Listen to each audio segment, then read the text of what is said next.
Gracias. Bueno, buenas tardes. Vamos a comenzar con el bloque 7, que preside Fernando Márquez, el doctor Fernando Márquez, pero bueno, no ha llegado todavía, quizás se incorpore más tarde.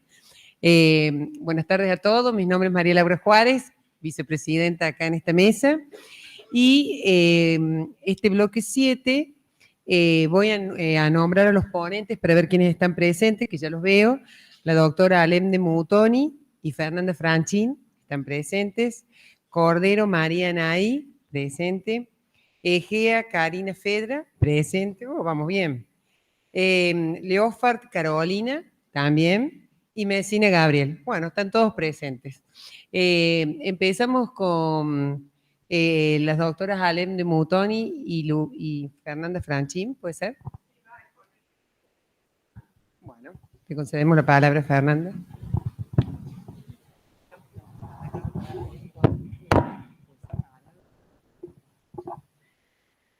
Bueno. Acá porque así se ve la cámara. No se va a perder de mucho. Bueno, buenas tardes a todos. Muchas gracias por los que han tenido que viajar para llegar acá y espero que estén pasando un lindo congreso.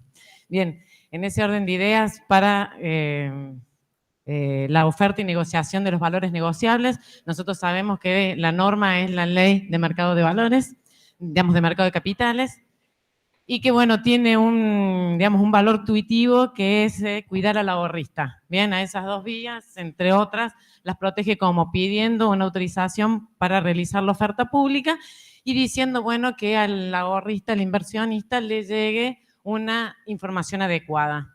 De todas formas, y por más que esto se ha intentado hacer, los ahorristas no van al mercado de capitales. Ellos dicen, no vamos al mercado inmobiliario, vamos al sistema financiero. Bien, en la otra punta, para que haya un mercado, tenemos a a las personas que necesitan de la demanda, bien, a las empresas, a los a los que van a buscar las inversiones. Entonces, estas personas que no tienen el valor tuitivo del mercado de capitales tampoco logran, bien, buscar su financiamiento. Lo decían ayer, en los paneles, van a otros, vuelven entonces, en este punto, la doctora Lem me dijo, anda, Fernanda, porque hay un procedimiento, muy complicado. Entonces, me dice, anda a estudiar el artículo 58 de la Ley de Mercado de Capitales y el 168 de la Ley General de Sociedades. Bueno, entonces, vemos en el artículo 58 que establece, que el plazo para solicitar la autorización de la oferta pública le da 30 días hábiles. Bien, si nosotros contabilizamos 30 días hábiles en el mundo real, para los negocios se hacen como 45 días. Bien, esto si además hay una vía para el pronto despacho y de impugnación, se le suman otros 23 días reales. Bien, entonces un inversionista que va a pedir la oferta pública tiene que pensar en que tiene 68 días como mínimo y viendo en el año, porque depende de del mes que, si hay feria o el mes que elija, entonces tiene 68 días por delante y esto es mucho. Si nos vamos a la ley de sociedades, encontramos el artículo 168, que cuando tiene una SAS en formación que busca, el mercado de valores para buscar esa capitalización, ese capital, establece que el plazo se reduce para lograr la autorización en 15 días hábiles.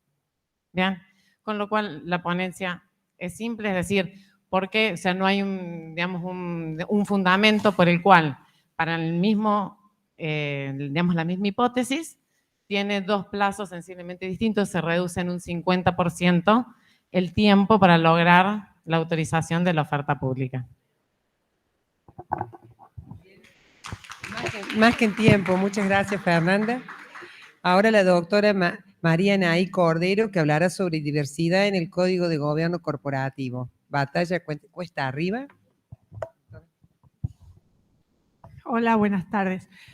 El título Batalla cuesta arriba es un artículo de la OCDE de principios del 2002. Así que si la OCDE lo considera batalla cuesta arriba, imagínense nosotras cómo lo consideramos.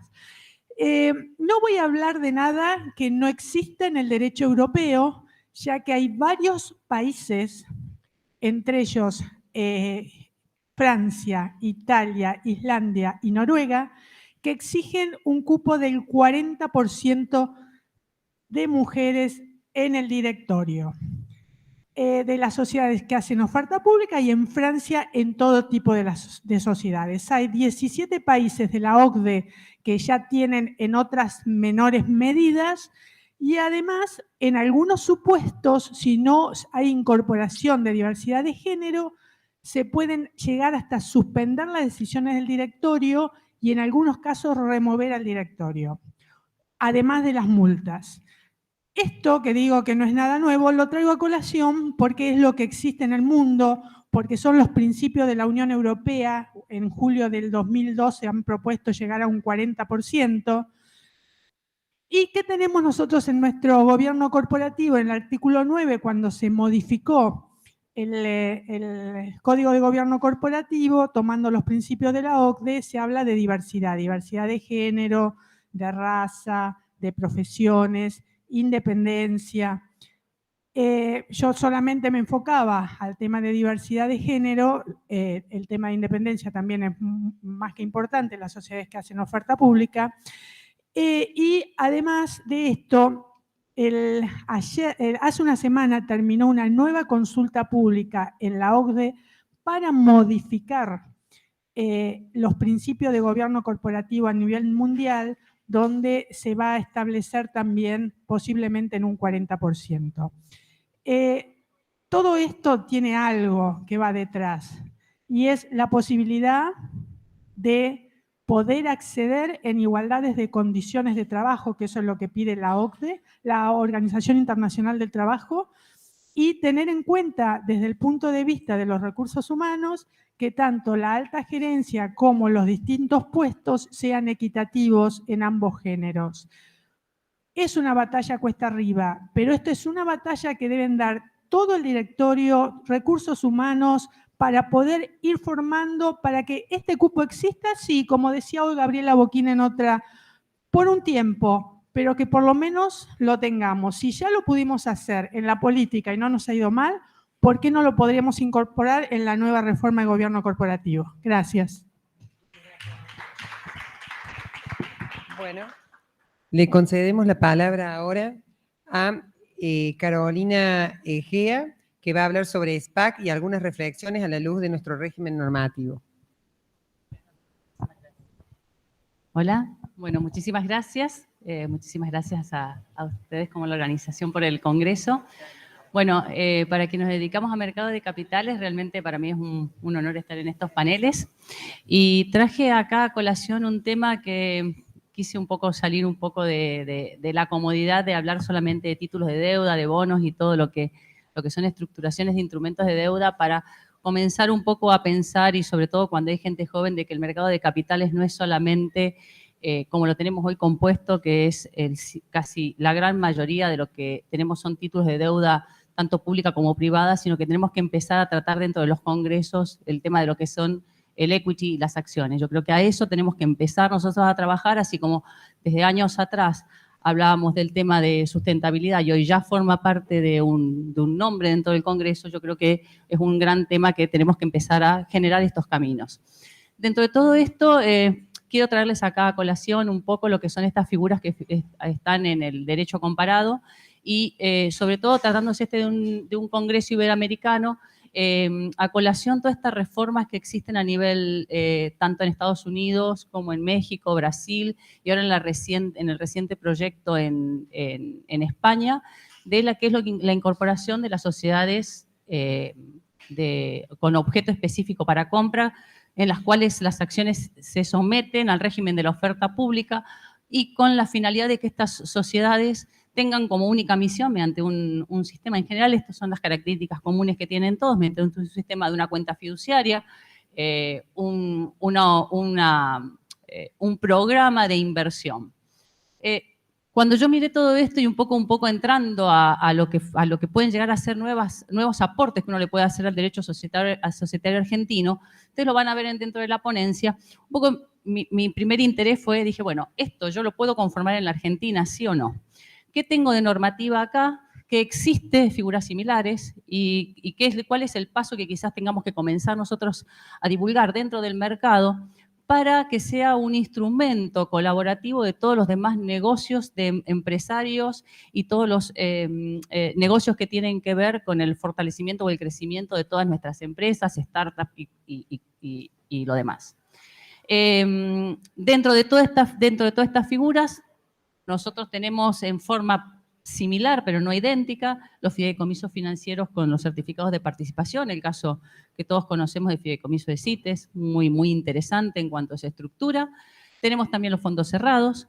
Tenemos también las plataformas, hoy escuchaba antes, yo me imagino que a eso se referían, las plataformas de financiamiento colectivo de la ley de emprendedurismo, que únicamente puede ir con equity, pero que solamente es para las pequeñas empresas y por lo tanto el monto de la suscripción es muy pequeño y tiene otra serie de connotaciones que por la cual todavía no la podemos ver operativa, aunque las plataformas están autorizadas. Entonces, dentro de todo este planteo, una de las cuestiones fundamentales que me parece es ver si nuestra legislación y nuestro régimen tanto societario como de mercado permite o no que podamos recurrir al régimen de la oferta pública nada más y nada menos que para la conformación de sociedades. ¿Por qué? Porque todo nuestro régimen societario está previsto dentro del régimen de la oferta pública únicamente para que yo pueda concurrir a la oferta pública, no para conformar las sociedades en sí, sino para procesos en los que yo tengo o amplío el capital para la oferta o mediante alguno de los tantos procedimientos que tenemos en la ley de mercado y en el régimen de la CNB en las normas, podamos recurrir a la oferta pública de las acciones. Por lo tanto, un punto que acá les dejo a todos a consideración y me gustaría también escuchar las opiniones de ustedes, es por qué no nos ponemos un poco también a plantearnos de alguna manera que el régimen de mercado también permita que yo pueda salir al mercado a conformar la sociedad mediante la oferta pública bajo el formato de lo que son las SPACs, que quizás, ahí les dejo en la ponencia, el modelo español que está hoy en el anteproyecto, que está en este momento en estado parlamentario, un poco para ayornar nuestro sistema hacia todos los fenómenos nuevos que tenemos nosotros. Me dirán ustedes, perdón, lo único que voy a decir, creo y soy una muy convencida como participante del mercado en forma activa desde las estructuraciones y todo lo demás, que existe un nivel muy alto de inversores en todo lo que es equity. Y ustedes me van a decir por qué. Porque cuando nosotros miramos y vemos todo el porcentaje de inversores que hay en personas humanas, cualquiera de ustedes tiene una aplicación y está comprando un CDR o un ETF. Nada más y nada menos que está comprando riesgo y riesgo de acciones. Entonces, tenemos que conformar, tenemos un público interesado en todo lo que es equity, lo que nos sucede más allá de todos los contextos económicos, financieros, políticos y todo esto que tenemos nosotros una deuda pendiente dentro del mercado de capitales, que es el fortalecimiento y la creación de instrumentos para poder acercar a todo ese público inversor hacia nuevas formas societarias que nos permitan financiar nada más ni nada menos que todo el gran cúmulo de proyectos y de empresas que necesitan de un financiamiento. Así que bueno, se los dejo a consideración la ponencia y estaré muy gustosa de escuchar todos los comentarios que para mí van a ser sumamente valiosos. Muchas gracias, doctora. Ahora le vamos a conceder la palabra a Leonhard Carolina, que va a hablar sobre cuestiones que se plantean en torno al deber de informar hechos relevantes, implicancia para las sociedades del inciso primero del artículo 299 de la ley 19.550 y sus directores. Bueno, buenas tardes. En torno al deber de informar hechos relevantes en el mercado de capitales, se plantean tres cuestiones que afectan o que tienen implicancia en forma directa respecto de las sociedades del artículo 299, inciso primero de la Ley General de Sociedades y sus directores. La primera cuestión es la referida al artículo 99, inciso primero, subinciso A, de la Ley de Mercado de Capitales, que establece el deber de informar a cargo de los directores y síndicos, estos últimos en la materia de su competencia. Lo que vemos es que este artículo establece una redacción bastante amplia, bastante vaga, y esto hace que los sujetos obligados no encuentren pautas objetivas que le permitan saber a qué atenerse y en qué situaciones estarían en un incumplimiento del deber de informar.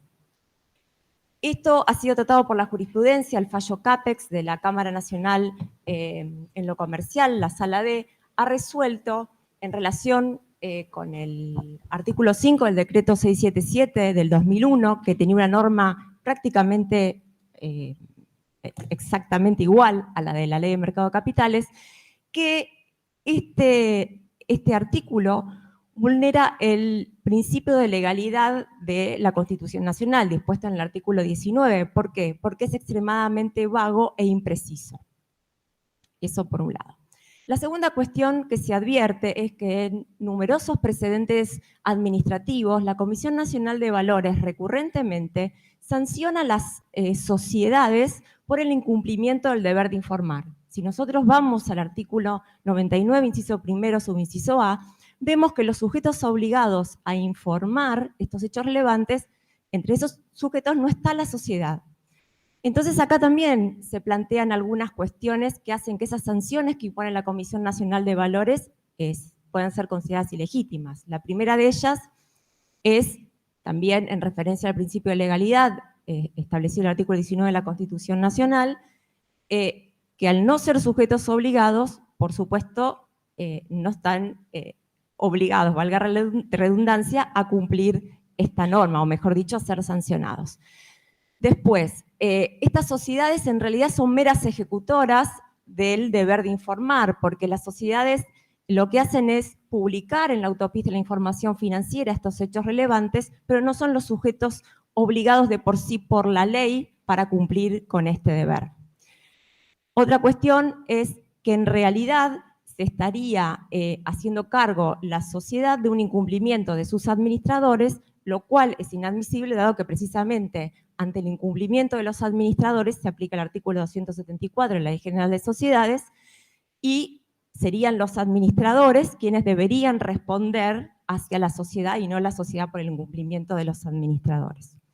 Y finalmente, la tercera cuestión que advierto es que también recurrentemente, no solamente los precedentes administrativos referidos al incumplimiento del deber de informar hechos relevantes, sino, por ejemplo, por la presentación extemporánea de estados contables o también otras cuestiones, la CNV recurrentemente lo que hace es sancionar a los directores por el incumplimiento del artículo 59 y el 274 de la Ley General de Sociedades. Entonces, lo que se observa es que la Comisión Nacional de Valores está facultada para sancionar por el incumplimiento de determinadas normas establecidas en la Ley de Mercado de Capitales, pero no tiene competencia para juzgar respecto de la conducta, de la debida diligencia que tuvieron los directores, ¿sí? Porque esa es una función jurisdiccional que por aplicación del artículo 116 de la Constitución Nacional le corresponde a los jueces. Bueno, muchas gracias. Muchas gracias, muy claro. Bueno, ahora vamos a escuchar al único caballero de la mesa, Gabriel Mesina, la falacia de la regla de Wall Street, necesidad de proteger al inversor. Muchas gracias. No. Bueno, esta ponencia es principalmente teórica, pero fundamentalmente lo que hice fue traer dos argumentos críticos de esta denominada regla de Wall Street. Básicamente lo que postula esta regla es que es muy básica. Cuando un accionista está disconforme con la administración de la sociedad, lo que va a hacer es vender sus acciones y con lo producido irse a un activo que él considera que está mejor administrado. ¿Bien? Entonces, de este modo, se sostiene que no es necesario ningún instrumento de contralor de los administradores ni de protección del inversor. ¿Bien? Y esto me recordó a mí los trabajos de Hirschman, que él, al analizar a las organizaciones, justamente plantea que un cliente disconforme con un producto va a recurrir a otra empresa, es decir, utiliza al mercado, ¿bien?, para mantener su bienestar o, si se quiere, mejorar su posición. Y también esto pone en marcha las fuerzas de mercado para que esa compañía que tuvo un desempeño relativo disminuido pueda recuperar tal vez su posición. Bien. Y esto lo quieren trasladar al mercado de capitales, pero lo que sucede aquí, o a mi criterio, es una sensible diferencia. Nosotros en el mercado de capitales no vamos, por más que consideremos a las acciones como producto, no vamos a poder inmediatamente optar por otra acción. Primero vamos a tener que vender nuestra posición y después de ahí ir a otro activo. Y la otra diferencia sustancial es que nosotros como consumidores, si lo deseamos, podemos conjuntamente no consumir ese producto, pero en el mercado de capitales lo que es obvio es que otra persona va a venir a ocupar mi posición en la empresa que me estoy yendo. Entonces acá es donde se produce, a mi criterio, esta falacia de composición, que también lo señala Williamson, que es que lo que puede ser útil o una solución para el accionista individual puede no serlo para el conjunto. Y esto se puede ver acá. A lo mejor alguno de ustedes no ve bien, se para mejorar su posición relativa, pero si todos replicaran ese comportamiento, terminaríamos en la misma posición relativa, pero mucho más incómodo porque estamos todos parados. ¿Bien? Entonces, eso es muchas veces lo que se produce con los agregados económicos. Trasladamos de la micro a la macro y algunas veces los efectos no son los deseados. Y más allá de este argumento puramente teórico, el otro argumento crítico que tengo es que este mecanismo presupone que haya liquidez en el mercado. Si no, no voy a poder deshacerme de la acción de la empresa que me quiero ir. Y si bien no hice un estudio pormenorizado del mercado de valores argentino, tenemos algunos datos, por ejemplo, del volumen operado, el 45% en Argentina responde a bonos soberanos. Hay un efecto de crowding out, disculpen mi English, pero del mercado en el Estado. Y solamente un 0,5% responde al volumen operado de acciones. Y cuando uno descompone ese número, el 77% de ese 0,5% del volumen operado es respuesta de una negociación de 10 acciones. ¿Bien? Entonces, esta iliquidez del mercado argentino también me hace dudar mucho de una posible eficacia de esta denominada regla de Wall Street. Por último, también los que son defensores de esta regla señalan que es un instrumento que no tiene costo y que es muy sencillo. Pero uno de los principales defensores de este mecanismo, como fue Henry Main, señalaba que justamente para que se ponga en marcha este mecanismo es necesaria la venta de acciones y los accionistas pueden haber incurrido en considerables pérdidas, por lo que no es gratuito. Bueno, en definitiva, y ya cerrando, también coincido con lo que afirmó Hirschman, que esta regla de Wall Street lo que hace es perpetuar a los malos administradores y sus políticas. Muchas gracias. Muy bien en el tiempo, todos muy bien en el tiempo. Bueno, habiendo concluido las ponencias, vamos a hacer una lista de oradores. Ah, perdón.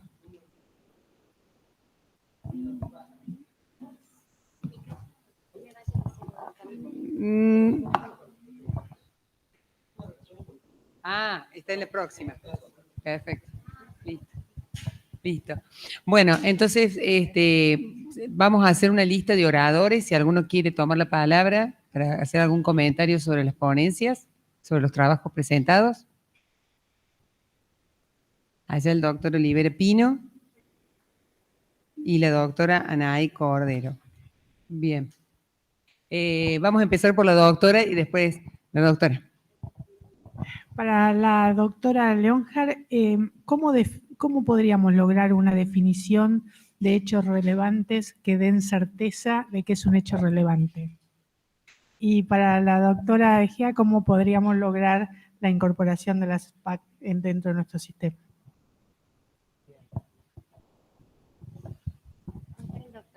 Allá el doctor Olivera Pino.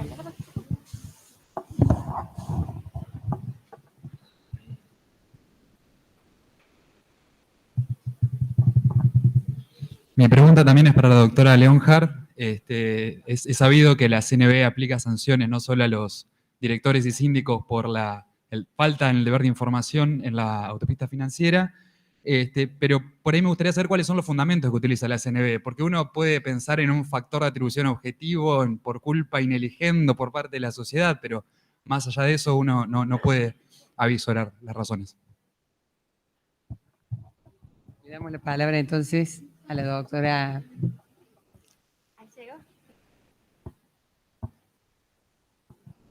Lenhart. Bueno, respondiéndole a la doctora, yo trabajo de esto y realmente es muy difícil el tema de determinar qué es un hecho relevante en la práctica, porque hay situaciones que no encuadran.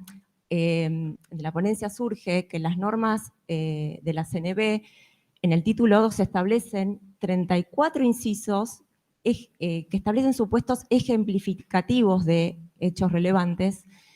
El tema es qué pasa con los otros hechos que no están ejemplificados, que ahí apunta la cuestión. En Estados Unidos se habla mucho de la regla de la materialidad, ¿sí? Pero también estamos dentro de lo subjetivo, ¿sí? Acá tiene gran importancia el abogado, ¿sí? de la compañía, del sujeto obligado, en determinar también atendiendo al contexto y a la emisora, ¿sí?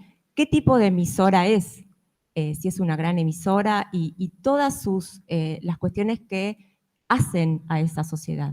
Entonces, es muy difícil establecer una definición de hecho relevante, pero sí quizás habría que establecer ciertas pautas objetivas un poco más concretas, más allá de los incisos que establecen supuestos determinados. Pero es sumamente difícil. En la tarea diaria que a mí me toca hay muchos grises y también está la cuestión, que no es menor, que no se puede informar por las dudas cualquier hecho relevante, porque ahí hay otra cuestión que da para otra ponencia. ¿Qué pasa si yo creo falsas expectativas a los inversores? ¿Sí? Eso es súper importante. Pero bueno, no sé si respondí. Y bueno, después respecto de los criterios, o mejor dicho, cuáles son los fundamentos, básicamente no es que tienen fundamentos, es sumamente escueto y las resoluciones de la Comisión Nacional de Valores hacen referencia en forma muy liviana, podríamos llegar a decir, a que el director o el directorio, mejor dicho, incumplió la regla de la debida diligencia. Pero bueno, ahí entramos en otra cuestión que precisamente es lo que yo observo, que es imposible para la Comisión Nacional de Valores, a mi entender, que pueda ponderar, evaluar y juzgar si estamos en presencia de un caso en el cual un director incumplió con esa debida diligencia en los términos del artículo 59 y 274, porque eso le corresponde al juez en virtud de la prueba, en virtud, bueno, es conocido por todos el criterio de que se tiene que evaluar en el caso concreto, no se puede evaluar en abstracto, sí, todo lo que dice la jurisprudencia. Pero en sí, si nosotros vemos todos los precedentes, básicamente hacen referencia sin ahondar en lo que significa para la CNB esto del incumplimiento, o mejor dicho, la violación de esta debida diligencia. Bueno, muchas gracias. Para la doctora Egea. Bueno, gracias. Un comentario solamente sobre los hechos relevantes, un poco coincido con vos. Tenemos a su vez otro problema también con el tema de los hechos relevantes, que es que nosotros estamos dentro del ámbito del derecho administrativo, entonces tenemos una limitación en cuanto a o sea, el mismo que me sanciona es el mismo que me investiga.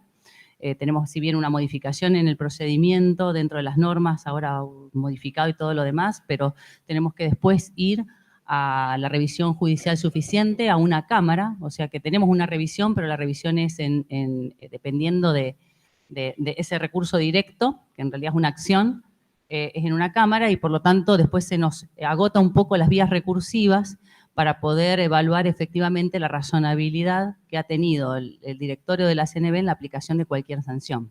Yo creo que eso también es un punto que hace que ese análisis muchas veces sea bastante ambiguo y riesgoso, ¿no? Bueno, y respecto a lo que me decía Canaí, del tema de las SPACs, cómo se podrían aplicar. Lo que necesitamos es una adecuación normativa, Anaí. ¿Por qué? Porque las SPACs en el mundo, una de las características que tienen es hasta la posibilidad de poder, el socio que ha recurrido a conformar este tipo de sociedad, la posibilidad de que si eventualmente el programa que el promotor ha presentado no se llega a cumplir, o sea, el promotor presenta un programa en donde se obliga a realizar o se compromete a realizar una serie de inversiones en otras empresas y si no lo ha realizado tiene la posibilidad a su vez de retirarse y la sociedad en un plazo determinado liquidarse.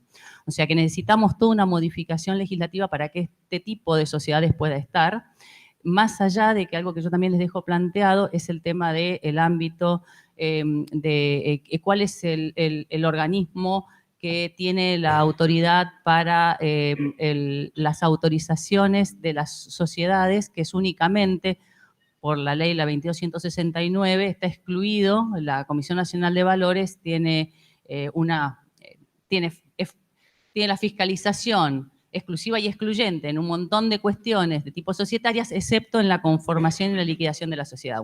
Entonces, requiere toda una serie de adecuaciones normativas y por eso un poco también traerlo, porque creo que debería ser en algún futuro también motivo de todas estas cuestiones societarias. Nosotros vemos en cuestiones societarias y siempre en los congresos hemos visto que no hay tema de mercado, ¿no? Entonces, cuando nosotros vamos a mercado y nos encontramos con algunas situaciones, nos encontramos con que la ley de sociedades muchas veces nos hace agua, ¿no? Y tenemos que hacer algunas interpretaciones.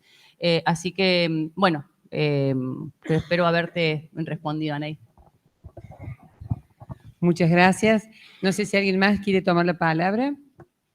Bueno, si no es así, bueno, la verdad que coincido con la doctora Lienhardt en el sentido de que la comisión jamás podría valorar, establecer responsabilidad a los administradores y si no lo fundamenta, como comenta ella, estamos ante una resolución arbitraria, ¿no? Por falta de fundamentación.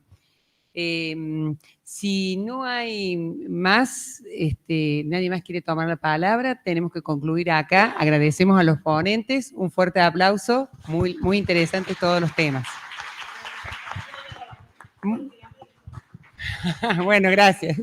Me han dejado sola, pero bueno, fue muy fácil porque todas las ponencias fueron brillantes. Muchas gracias.